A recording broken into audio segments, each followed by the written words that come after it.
So basically, you heard on Fox News today that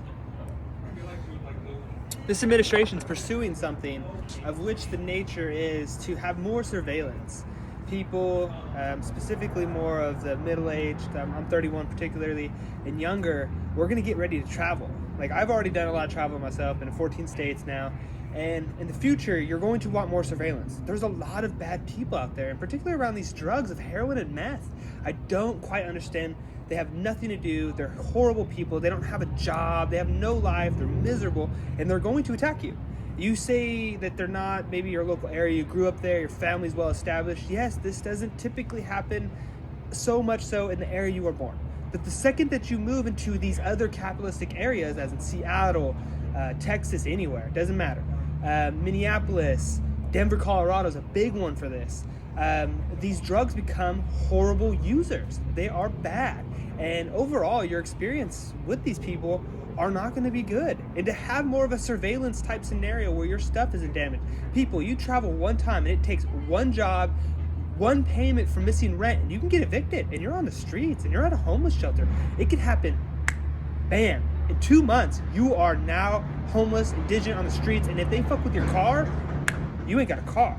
It can happen like that. And people, they have done this to so many people. I know this. I was lucky to have what I had to get through some of these scenarios. I was very blessed. But let me tell you, they are super aware and they're waiting for this day. They're anticipating this to happen. They know, as I've talked when my travels, like, hey, this is getting ready. You got 1,000 battery life coming from Tesla here very soon. Travel's going to pick up, driving these vehicles on the freeway. You're going to be able to travel from the East Coast to West Coast in one day sleeping. So you're going to have a 24-hour period and you can travel. So you really should pay attention, and we should need to move as fast as we can towards this, and we need to outbeat these driverless vehicles. You should really be proud of this administration as well as the last. Most importantly, I really want you to focus on the fact that Joe Biden has your back. Let me tell you, this man is doing the right things, and we should have had this done 5 years ago. We need to do this, and we need to hurry up as fast as possible to outbeat these driverless cars, or we should postpone them legislatively until we have enough surveillance. I can only see the catastrophic events that will happen in so many different lives. These people are going to give you diseases. They're going to inject things into you. These people are really bad people. There's no ifs, ands, or buts about it. They're miserable. They hate their own lives. They just do these things. I can't tell you the reasons why, because I don't. I'm a good law-abiding citizen, but they are anticipating and waiting. They are dormant-ish. You travel, they become, boom, you're the first one. They know their city. They know their people. You have become a target. You hit that city, and the first tens of thousands of us that start moving because you have more economic wealth than the other ones, you are now going to be a target. Let me tell you, the police don't do nothing. They don't help you in these scenarios. They're not there for this. That the police are not built for these type of scenarios. They're legislative in through Congress and to your local government. There's nothing for them to help you. Basically, you're on your own. And you can't even carry a firearm like that from state to state. It doesn't work like that, people. It really just doesn't. So there is no personal protection. You have none. They know this. They know vehicles in and out. They are nothing more than up 24/7, 365. They have nothing better to do. People, you gotta be really careful here in the near future and when it comes to traveling. They're in dormant-ish as of right now, but I can guarantee you, the second that this picks up, and this is within this year, at the end of this year, Uber and Lyft are going to no longer be a thing. Within next year, you're going to have that 1,000 battery life, most likely within Teslas. You're going to see travel, boom. It's going to be like lightning speed. It's going to be something that you've never seen before, and it's going to be really dramatic. And it's going to be targeted, unfortunately, to the people that can afford it at first, or maybe the people that just want to travel. There's different routes of traveling as well, not just in a vehicle, but these things are going to become boom, predominant, boom, boom, boom. And they're going to hit, and they're going to be something of which we've never experienced, but only the few. Me personally, recently, I'm very thankful for Joe Biden and the administration. I'm very proud of you for making a move towards actually giving families back the power. The families right now, they don't have power.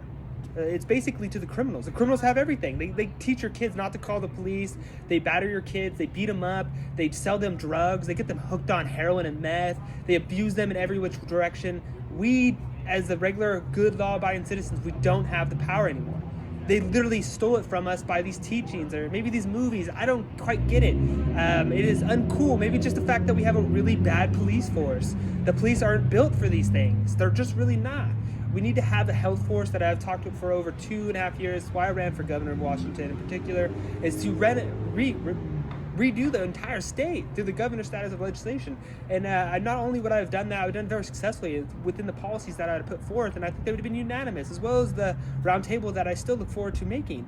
These things are something in my near future, if not slightly distant future, but these things I cannot wait to take charge and become full in effect, as my leadership is not going to be second to, you're just not going to mess with me. I promise you I'm putting families first every single bit of the time, and there will no longer be this. I will give the power, we are giving the power, Joe Biden's giving the power back to the family members with this. Trust me, you're not losing a right, you're gaining a right. You're gaining a right back to call the police. For the first time, you're now going to be able to use the police under surveillance, because they're going to be like, guess what?